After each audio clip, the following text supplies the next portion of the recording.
বাংলাদেশের রাজনীতিতে নির্বাচন কেন্দ্রিক টাকার ছড়াছড়ি বেশ পুরনো একটি সংস্কৃতি।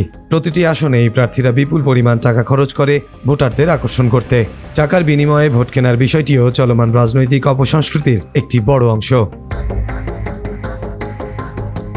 এই জায়গা থেকে দেশের রাজনীতিকে টেনে বের করতে চেয়েছিলেন শরীফ ওসমান হাদির মতো বিপ্লবী তরুণ তুর্কিরা। জনগণের টাকায় জনগণের নির্বাচন, এমনই একটি স্লোগানকে ধারণ করে এবারের নির্বাচনে চমক সৃষ্টি করেছেন অনেকে, যাদের মধ্যে অন্যতম জাতীয় নাগরিক পার্টির সিনিয়র যুগ্ম সদস্য সচিব ডাক্তার তাসনিম জারা। 22 ডিসেম্বর সোমবার নিজের ভেরিফাইড ফেসবুক আইডিতে জনগণের কাছে নির্বাচনের খরচ চেয়ে পোস্ট করেছেন ঢাকা 9 আসনের সংসদ সদস্য প্রার্থী ডাক্তার তাসনিম জারা। এজন্য নিজের বিকাশ পার্সোনাল নাম্বার, ব্যাংক অ্যাকাউন্ট প্রকাশ করেছেন। একই সঙ্গে কোনো প্রশ্ন বা পরামর্শ থাকলেও সেটা হোয়াটসঅ্যাপ নম্বরে জানাতে অনুরোধ করেছেন তিনি। পোস্টে যারা লিখেছেন, নির্বাচনে একজন প্রার্থী আইনগতভাবে সর্বোচ্চ 25 লাখ বা ভোটার প্রতি 10 টাকা খরচ করতে পারেন, কিন্তু বাস্তবে শোনা যায় এক একজন প্রার্থী 20 থেকে 50 কোটি টাকা খরচ করেন, অথচ নির্বাচন কমিশনের কাছে গিয়ে বলেন মাত্র 25 লাখ টাকা ব্যয় করেছেন। ফলে প্রায় সকলের সংসদে যাওয়ার যাত্রাটা শুরু হয় আইন ভাঙা ও মিথ্যা বলার মাধ্যমে।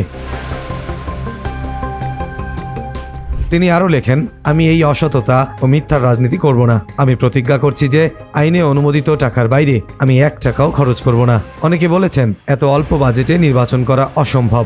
আমি তাদের বলেছি, নতুন বাংলাদেশ গড়তে অন্য কোনো উপায় নেই।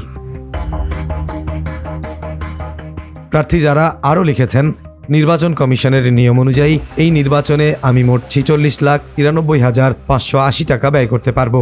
আমি এ টাকাটা আপনাদের কাছ থেকে চাই। এনসিপির এই নেত্রী লেখেন, আমার ব্যাংক অ্যাকাউন্ট ও বিকাশ নম্বর দিচ্ছি। এগুলো একদম নতুন অ্যাকাউন্ট। কত টাকা আসছে আর কত খরচ হচ্ছে প্রতিটি টাকার হিসাব আমি স্বচ্ছভাবে আপনাদের সামনে প্রকাশ করব, প্রমাণসহ। শেষ খবর পাওয়া পর্যন্ত জারার অ্যাকাউন্টে 12 লাখের বেশি টাকা জমা পড়েছে। এমনকি অল্প সময়ের মধ্যেই বিকাশ অ্যাকাউন্টের লিমিটও শেষ হয়ে গেলে অনেকেই টাকা পাঠাতে পারেননি।